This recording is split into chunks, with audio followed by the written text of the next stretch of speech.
Can everybody see it? Yep.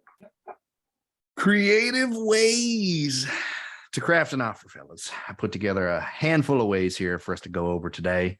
Again, Monday we'll dive deep into how to actually input this information and data into an LOI, what an LOI looks like. But today we're just going over the strategies themselves. So first thing you can do is provide the seller with more than one offer to choose from. There are a lot of investors out there that when they submit an offer, when they submit an LOI, they just submit the one offer. They're like, hey, this is what I can pay for it. Traditional financing. I can only do, 18 million for the deal. That's it. Sorry. And so then if the buyer or the seller isn't interested in that price point, then that's it. It's a yes or a no at that point. I mean, this is more of a mentally creative offer because you're providing the seller with what they feel like are true options. Option 1, option 2, or option 3, right? Have you guys ever seen Shrek? Bachelorette number 1, Bachelorette number, like you got options, right? You want options. Everyone loves to feel like they got options. So, and all the options are coming from you. That's the second benefit because one, they could have a bunch of options because they could have a bunch of offers from a bunch of different buyers. But if you got 3 or 4 options for them and you're just the one buyer, suddenly they're paying more attention to you and your offer. Suddenly they're spending more time looking at your offer, thinking about your offer, digging deeper into who you are, right, as a buyer. And you have a higher chance of actually getting the offer potentially accepted because you now gave them like 3 to 4 options that they could choose from. So instead of it just being yes or no, as opposed to either yes or no answer to one offer from you, now you have the opportunity for them to choose between multiple offers that you provided. So it's like, okay, well, the first one doesn't really work. And the third one doesn't really look like it works for me, but 2 and 4 are actually kind of intriguing. And I think I want to counter those. And so then they could come back to you and counter either both of those or one of those and be like, hey, this one it tickles my fancy. I really like this offer. Let's counter that one. And so now you're in there like swimwear because you offered just a couple of different options. The second thing you can do, the second way, creative strategy here, is you can incorporate seller financing, loan assumptions, etc., into your multiple offers. So one offer could be with traditional financing. One offer could be an all cash offer, which an all cash offer is quite literally just one without contingencies. So it's not like you're literally doing all cash. You're just saying, hey, here's an all cash offer, which states that I'm not going to have a financing contingency. There's not going to be all these contingencies around the financing piece specifically, because I'm coming in all cash. So, the appraisal maybe doesn't matter as much. These other things that normally would matter with one that's just traditional financing aren't going to matter to me because it's an all cash offer. And of course, that's just another way to be competitive, creative. One offer could be with seller financing, and then one offer could be with the loan assumption. So right there, there's 4 offers, and you just structure the deal just a little bit differently. Even if one way works, I mean, obviously you want all the ways to work really well for you, but even if one way works really fantastically and you hope they choose that one, giving the other options that maybe don't work as well for you, but still kind of meet your buying criteria of ultimately being successful, your investors will be happy, you'll be happy, you'll still want to move forward with the purchase. Be like, I don't really like this offer that much, but I like it enough to where I would still move forward. So here's another offer. It's with seller financing. It's done this particular way. Or here's another offer. It's all cash. It's done this particular way. Just more creative strategies, more opportunities for you to kind of get chosen there. The third thing you can do is you can change the amount of earnest money deposit and or change the timeline at which the EMD goes hard. So it typically 1% is kind of the rule of thumb for earnest money deposits on deals. So let's say it's $1 million deal. You're putting in what, 10 grand as the EMD. So instead of it just being 10 grand, you could go in there and say, hey, I'll give you 30 grand EMD. I'll give you 3% as opposed to 1%, and I'll make it go hard sooner. So typically earnest money deposits don't go hard until after the due diligence time frame, which is typically about 30 to 45 days. So you could go in there and say, hey, look, I'll give you more EMD. So I'll beat the rest of the guys that are only going to give you 1%, and I'll pay you 3%. You get 30,000, and I'll make the earnest money go hard at day 15 of due diligence. So you'll get the money in half the time, and I'll double what you're normally going to make if I don't actually, go through with the deal. Because at the end of the day, earnest money deposit is just a good faith deposit that you're going to go through with the transaction. It's a little bit more risk on your end. Obviously, you have the potential to lose that capital, especially if it ends up being a deal you don't want to move forward with. But it's a creative and a little aggressive way to win an offer. This was a big thing that we used during COVID when things were extremely competitive. It's changed the EMD amount and the timeline at which it goes hard. EMD hard day one was a big deal during COVID. It's like, hey, look, if your earnest money isn't hard the first day, I'm not even interested in looking at your offer. I don't even care what your offer is. If it's not hard day one, like you could tell me that you're going to give me $50,000 or no, not 50, sorry, $50 million more than the next guy. But I don't care about your offer because earnest money isn't hard day one. So you have 30 days to back out. Whereas this guy that's $50 million less is making his 300 grand hard day one. So I'm more interested in him. That was the competitive nature of the business, but it's not that way anymore. Things are definitely shifting. I'm just educating you guys on all these different creative options that you can utilize in any climate. So number 4, I just talked about this. During COVID-19, the only way to stay competitive was to have your EMD go hard day one, which means if this ends up being a deal you aren't interested in pursuing, you're out all that cash from day one. However, there was a way to avoid the need to go hard day one, but still include that in your offer to stay competitive. You could actually include what's called an early access period. The early access period typically lasted for 14 days and allowed you to gain access to all the financials and the physical property before the actual due diligence period started, at which point day one would bring your EMD hard. So the early access period basically states, hey, here we are. I'm sending you this offer. My $100,000, $200,000 is going to go hard day one, but I want a 14-day early access period to all financials and the physical property. So basically what that's saying is as soon as you sign the LOI, before you actually sign the PSA or after you sign the PSA, it could be either or, depending on how you kind of negotiate that with the seller. You have 14 days between whenever you sign whichever contract that you decide is going to be legitimate to actually, they're going to send you all the updated financials if they haven't already, and you're going to get to actually do your on-site inspection, which is going to give you that deep due diligent understanding of where you are or where that asset is and whether or not you actually want to proceed. So that when day one actually comes for when the due diligence period officially starts, then your EMD's hard and you're going to be out that money if you decide not to move forward. So it gives you 14 days to kind of figure out whether or not you wanted it to go hard without actually technically being hard on day one. Now, obviously, if you want to be really competitive, you would exclude the 14-day early access period, but sometimes we were able to get away with including this and still saying that our earnest money was hard day one and still be able to win the deal. So if you had your EMD go hard on day one and or you did this early, what was it, early access? Yeah.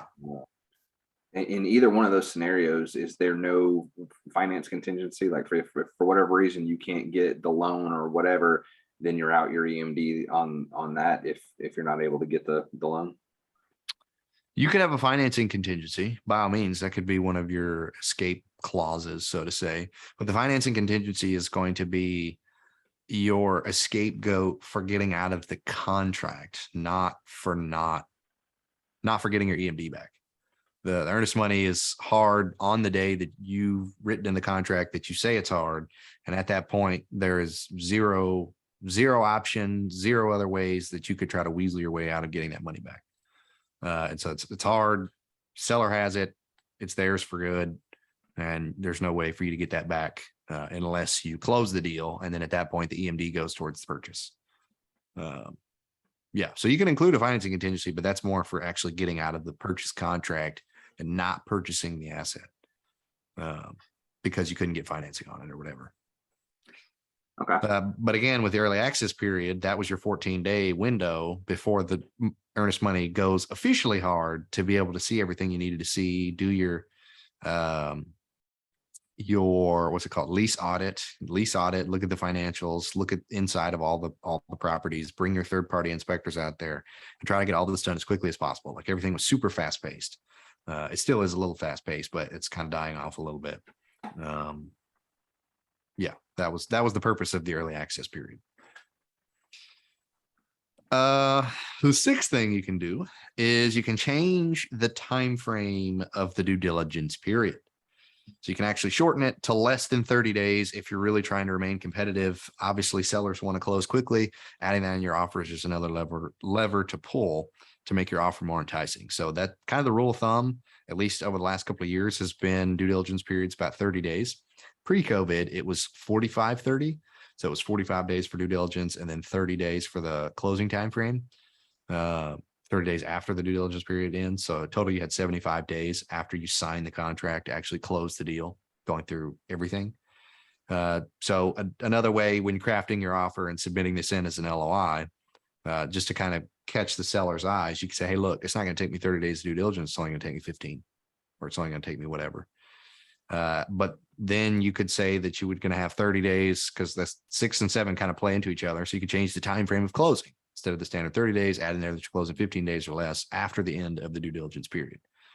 So these kind of play into each other as the total time frame it's actually going to take for you to close the deal. Okay, it's only going to be 15-day due diligence, but it's going to be 30-day time to close. So it's 45 days total, but 15 of those is due diligence.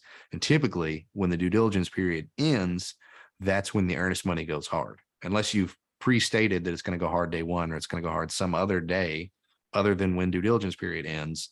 The purpose of the due diligence period is for you to have that quote unquote early access to make all the determinations from a financial perspective and this, that, and the other to actually make an educated decision on whether or not you want to move forward. At which point, when the due diligence period is over, then earnest money goes hard. And then you, after the due diligence period is over, then you have your time frame to close, which is usually a specific number of days. And then typically, I didn't actually write this in there, but I'm just thinking about it. Some people, or really most everyone, we like to include it in almost every offer that we put in there. But if you wanted to really be competitive, I guess you could not include it in there. But basically, we always include the option to extend because you just never know what's going to happen. Like freaking lender takes forever in a day, or even seller takes forever in a day to get you all the docs that you need, or whatever the case is, and you're unable to close in the 60 days that you initially said, or the 45 days or whatever, and you need to execute on another 30-day extension.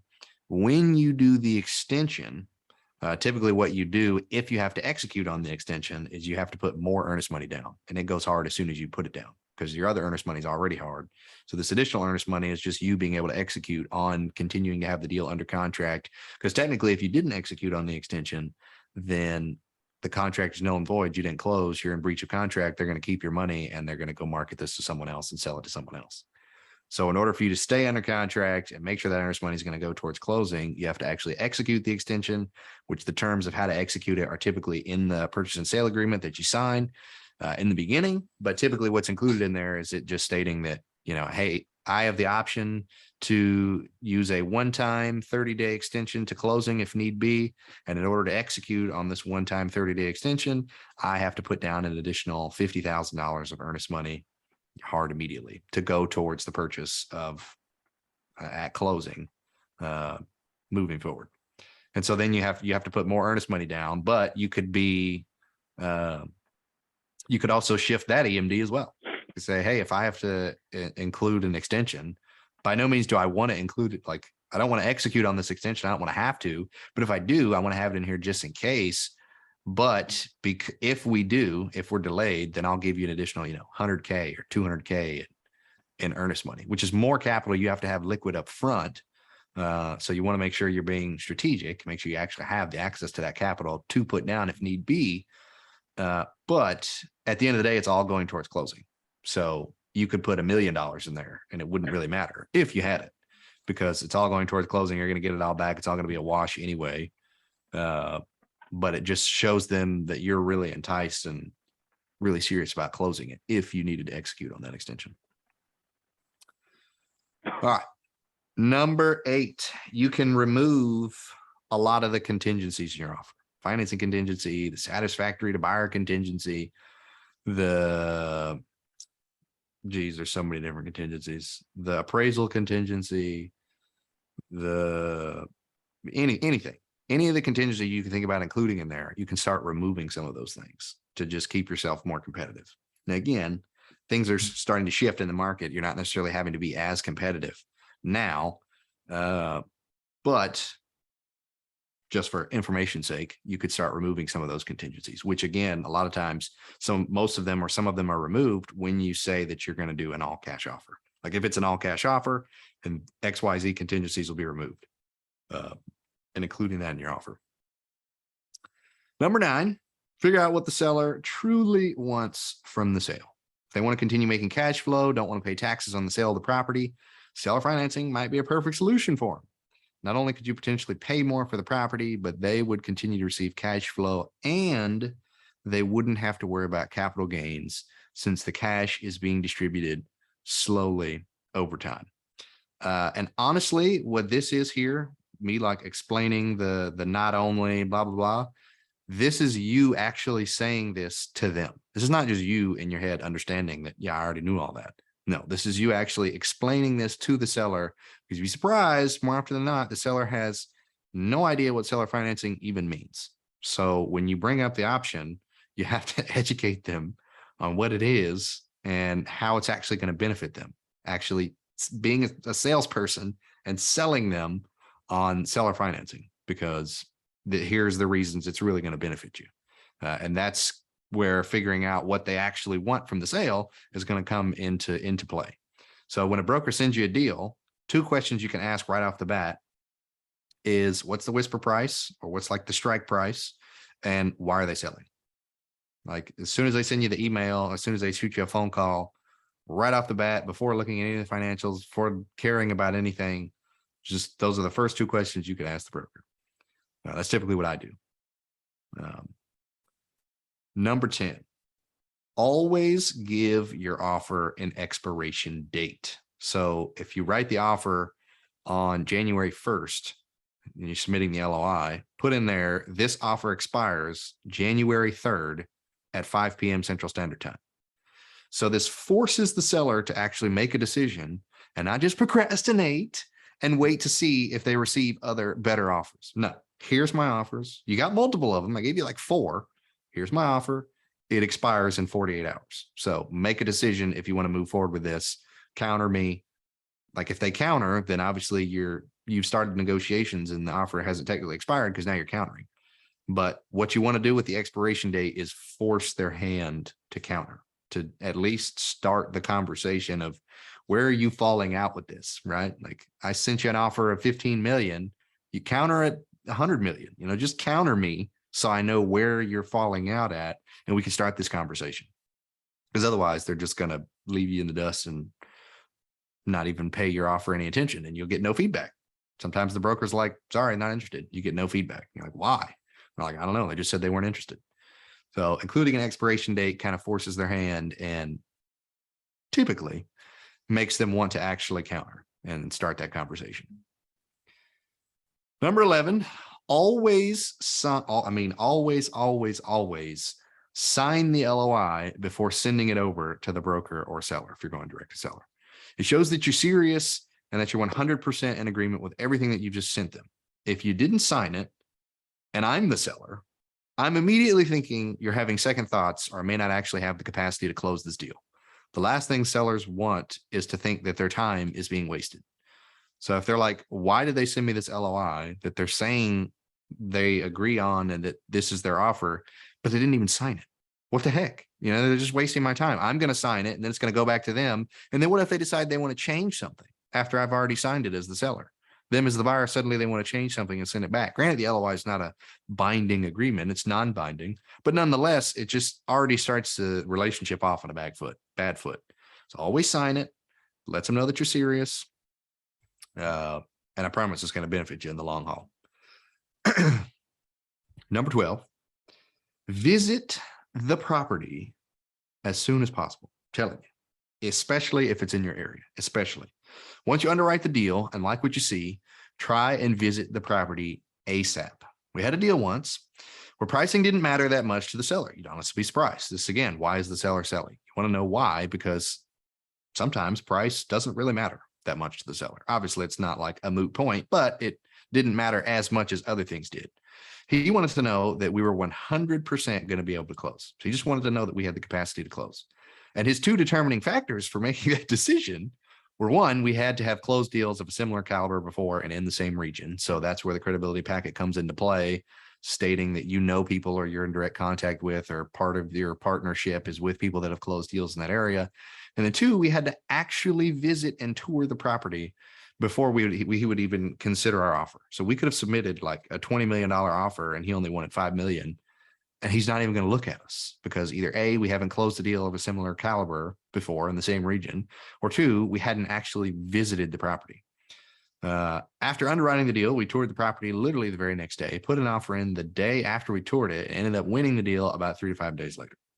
There were over 40 offers on that deal, and we were over $3 million lower than the highest offer, but we satisfied his two requirements for our ability to close, so we won the deal. There were offers from groups out in Hawaii. There were offers from groups out in Washington, New York. I mean, this was a hot deal. This was Chase Park, actually. And it didn't matter because we actually toured the property. We had a really strong relationship with the broker. We had closed deals in the same caliber, same region before. And so that was all the seller cared about. It's like, all right, cool. Let's go with them. Of course, I'm sure there was a little bit of selling on the broker's part, but we kind of satisfied his two determining reasons. So helped us out. Number 13, never assume that you know what the seller is thinking. Ever. I mean, give the broker feedback after underwriting every deal, regardless of what you come up with on the financials, because sometimes when the broker receives the feedback, they go back, relay the information to the seller, and occasionally they've been able to readjust the seller's expectations, and it's allowed us to win deals. Whereas their initial expectation was they wanted $20 million. We submit an offer and give the broker our financials or talk them through our financials. And here's how we came up with this number. And here's why we need to come in with this price because we've got a deal over here where it's the exact same thing. And we just closed the deal last week. And here's where those numbers came out. And so here's kind of why our buying criteria is where it is. And, here's that feedback. Giving that feedback to the broker, then they sometimes they don't. If they're like, yeah, whatever, your offer's way too low, I'm just not even going to present it to the seller because I don't want to look bad. But sometimes if they're a really good broker, then they'll take the feedback you give them, go back to the seller, rephrase it in their own way, let them know why prices are coming in a little lower. Here's a guy that closed a deal, right across the street or right in the same city just last week. And here was the financials he came out with. I think we may need to readjust our expectations a little bit and consider taking offers that are a little lower, or consider taking some creative offers. If you want to come closer to this price, maybe you'll have to actually entertain a loan assumption, or maybe you'll actually have to entertain seller financing because of this, because here's the reasoning. Here's where the offers are coming in at. Here's an offer that came in, and then here was his explanation of why he came in at that price. So sometimes just submitting the offer and giving all the feedback to the broker is all that's needed to actually adjust the expectations of the seller to get them to move. 14, make the seller feel like they're winning, right? All caps, feel like they're winning. Because if you remember, 95% of the world population buys and sells on emotion and justifies it with logic later. So if you can make them feel like they're getting a good deal with your offer, then you pretty much already won. This can typically be accomplished much better by having direct contact with the seller, but some brokers are actually very good at sales and negotiations. Sometimes we literally just ask the broker to connect us directly with the seller, and most of the time they're happy to do it, especially knowing all of our goals are in alignment, right? If we get the seller to agree and we get under contract and we close the deal, then broker, you make money, I make money, you make money, I get a deal, seller closes and they make money. So typically they're happy to do it. But sometimes all the seller needs is just to be educated on why seller financing or another creative offer is the best option for them. We talked a little bit about that because they may not fully understand it. So when you present all your offers, you can either just present them in the LOI, send them to the broker and let the broker do his thing. Or if you have a really deep understanding of the offer that you've crafted and why your pricing is where it's at, and you feel like you want to have a direct conversation with the seller, if you feel really confident about it, that's going to be key. Then you can have them directly connect you with the seller. And then you can have that one-on-one conversation on, kind of selling them, because they're just a person just like you. So building that relationship with them, solving their problems, figuring out what it is they're actually looking to get out of the sale of this, and how you can creatively solve their problem, and everybody wins. We've done that a couple of times where we would send in an offer And just on the face level, the seller would come back and be like, hey, sorry, you're like $10 million off. And we're like, wait a second, how are we $10 million off? Your strike price was like $5 million higher than what we came in at.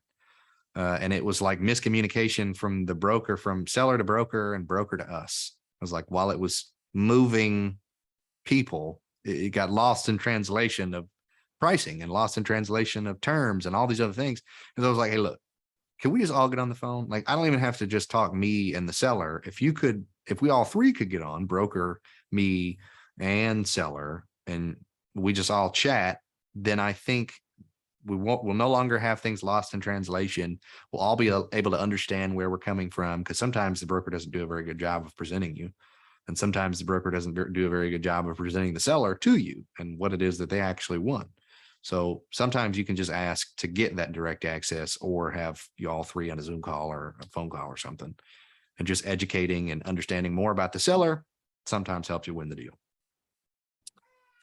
Quick Manla? question. Sorry. Do you usually, after due diligence, do you go back and kind of negotiate if you found out something about the property, like it needs some additional work that you weren't anticipating before? That's called retrading. Retrading is, it's a sticky situation, because you could almost call it a faux pas in the multifamily industry. You'd never want to be known as the guy that retrades, the guy that goes in at a certain price with certain terms, committing to it. And then you're the guy that then, after due diligence, decides that, hey, wait, this price isn't going to work. I need $1 million or $5 million off the price, and here's why. And it's some bogus reason. You never really want to be known as the guy that retrades. However, sometimes it is a necessity, and there's nothing you can do about it. And so as long as you're not doing it, every single time, you're not really going to be known as the guy that retrades. But if it's a legitimate reason and you have very concrete evidence of why you need to retrade and where those numbers are coming at, and here's why the price needs to shift, then that's a totally different conversation than just going in and saying, hey, I looked at the deal, looks a little crappier than I thought, gonna need a $5 million reduction in price. They're like, wait a second, why? What did you see that I don't see as the seller, right? I've owned this deal for 20 years and you're telling me that it's in horrible condition, but I know what condition it's in. Tell me why. So if you actually come in and you say, hey, I need a $5 million reduction in price because, and granted, I've never asked for that much of a reduction, because almost every time I can promise you it's probably going to get turned down, but 500,000, 300,000, maybe $1 million, depends on the size of the deal. A reduction like that may be okay. And so you come at them and you say, hey, here's where our financials were coming in. We were initially doing underwriting. Then after doing our due diligence, we found out that we had earmarked about $500,000 in CapEx.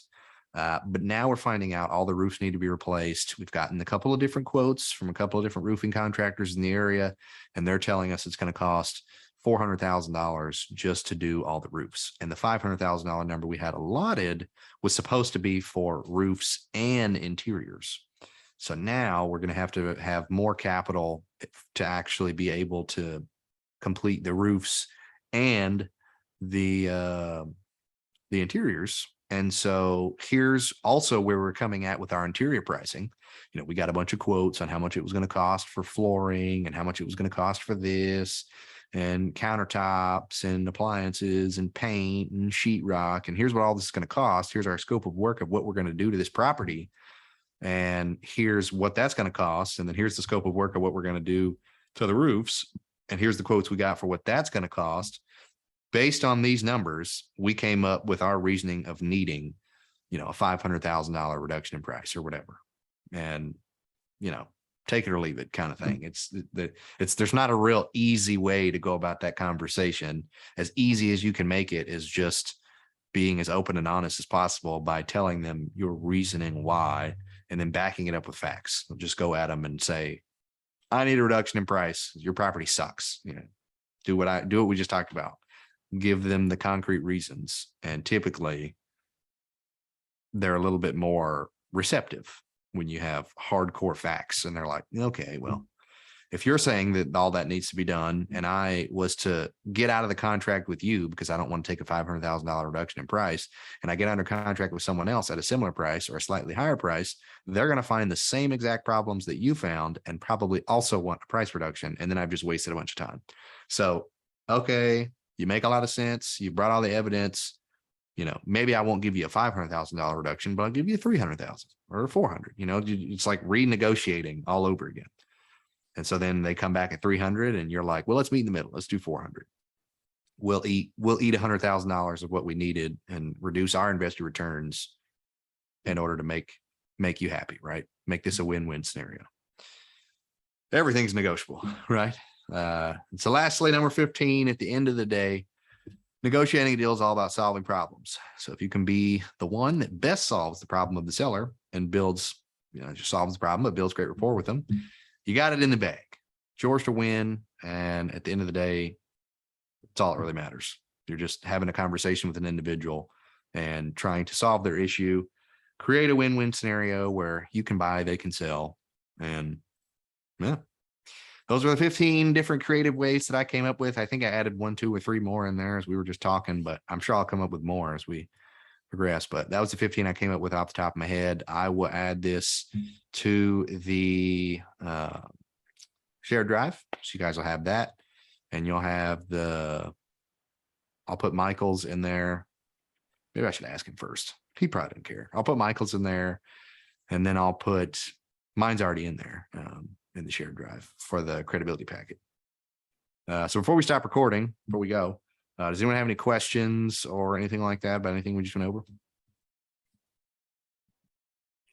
I have a question. Okay, so in terms of seller financing, do you come in with a lower number in the beginning just to like look like you can close on a deal, right? If you upfront ask for a lot of money, would that make the seller like more hesitant?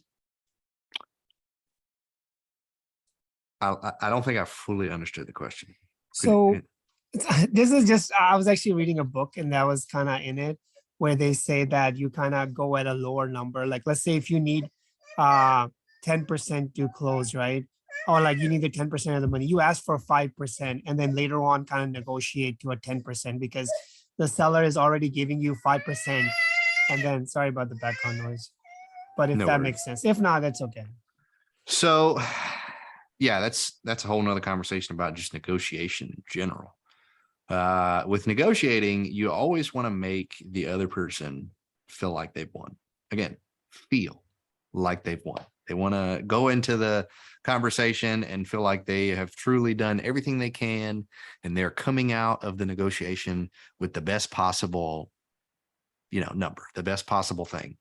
So you never, especially with negotiating pricing, real estate, you never want to go in with your highest possible offer. You don't want to go in saying, hey, $20 million is my best and final, take it or leave it. Because they're going to want to go up higher than that. And if that's already your highest number, then there's nowhere you can really move.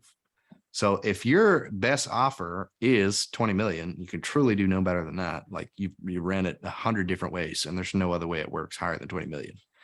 Then you would come in initially with something lower. And it's going to depend on what that looks like. But just for conversation's sake, let's say that's 15 million. So you come in with 15 million, knowing you can only get up to 20. Their initial offer price was 25. And they're like, well, could you do 23? And you're like, man, I talked about it with my partners. We've thought about it long and hard. I think the best we're going to be able to do is price 17. I think that's what we're looking at. And they're like, they think about it. They come back and they're like, well, I think we can do 22. I think 22 might work for us. And you're like, we've thought about this and you're pulling my leg a little bit, but I promise, I think what we can do is we can make it to 18, right? Like of course you're going to wordsmith it a lot better than I just did, but for conversation's sake, you always want to come in with a much lower price than what your actual highest is. So as you slowly start going up, because they're going to try to tick you up, you started so low that they felt like they got a better offer out of you. They felt like they did much better. I don't know if you guys have ever had the chance to read Never Split the Difference by Chris Voss, but a lot of the negotiation strategies that I use are in I that have. book. Fantastic book for negotiating because he was a fantastic negotiator in the FBI. For those of you that haven't read it, he was FBI's #1 hostage and terrorist negotiator for like 15 years. So he wrote a book on negotiation. And it was really great, really great. Highly encouraged. That's I the probably, awesome book, by the way, man. I have read Mm. it, and I mean, it's unbelievable, man. I mean, the tactics that he's presenting is like, oh my God, the psychology behind, people's thinking and negotiation tactics. I mean, blows my mind. I know I probably need to read it again because I'm sure there's a ton of different little neat tricks and tips I've forgotten. But anyway, as far as negotiating goes, for what you're talking about, Ahmed, I would always go lower, start slowly increasing it higher. There's a lot of different negotiating strategies you could use in there too, but I won't dive too deep into that. I'll just let you guys read the book, or we'll talk about it another time. But specifically to try to go back and answer your question about owner financing, for the owner financing piece, if you're coming in with 2 different offers or 3 or 4, whatever, I would always say that your all cash offer or your traditional financing offer is probably going to be a little bit lower than what your seller financing offer would be. So if you think the highest you can do is 20 million, but it only works 20 million with seller financing, then your all cash offer may be 15 million. Like, hey, look, no contingencies, no issues, close in 30, 45 days, close super fast. Like, this is run of the mill. You get everything that you want, but you're going to have to meet me at pricing in order for you to get everything that you want. So I can only do 15 million at my all cash offer. However, I can give you your price or closer to the price that you wanted. In the scenario we were using, 25 is what he wanted, but we can come in at 20. But if we come in at 20, I'm going to need you to seller finance this much. It's going to need to be at these terms. It's going to take me 60 to 90 days to close instead of 45. All these contingencies are now in there. Like, it's going to take a little bit longer. You're not going to have as much say so, but you get your price. At the end of the day, you get the price. So negotiation with seller financing specifically, the seller financing offer is usually like the highest you can do. And so sometimes That makes sense. That's actually kind of what my question was, like, how to make them more inclined to that seller, financing offer. Right. But that makes sense. But then again, what we were just talking about with the tactics of negotiation, even when you submit your first offer with the seller financing piece, maybe don't necessarily make it as high as you can actually go, because you're going to do some back and forth, you're going to negotiate. So if your absolute highest is 20 million and you know that with seller financing, maybe you come in at 18.5 or you come in at 19 for your seller financing offer, but your all cash offer is still 15. So still, when they're looking between the two offers, they're like, the guy still came up like $4 million.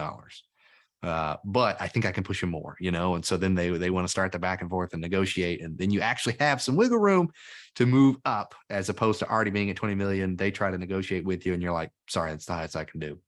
And that's the end of the conversation. Because I promise you, there has never been an offer that we've got accepted that didn't have some back and forth negotiation. No seller has ever looked at an offer that we've submitted and been like, I love it. Accept it. Let's do this thing. They come back and attack you with something. They have some reasoning or just no reasoning at all. And they're just like, hey, sorry, I can't do that price. It's going to have to be higher. Whatever that number looks like. But yeah, I hope that answers the question. Yeah, that answers it. Thank you. Anyone else have any questions? No, sweet. Sweet.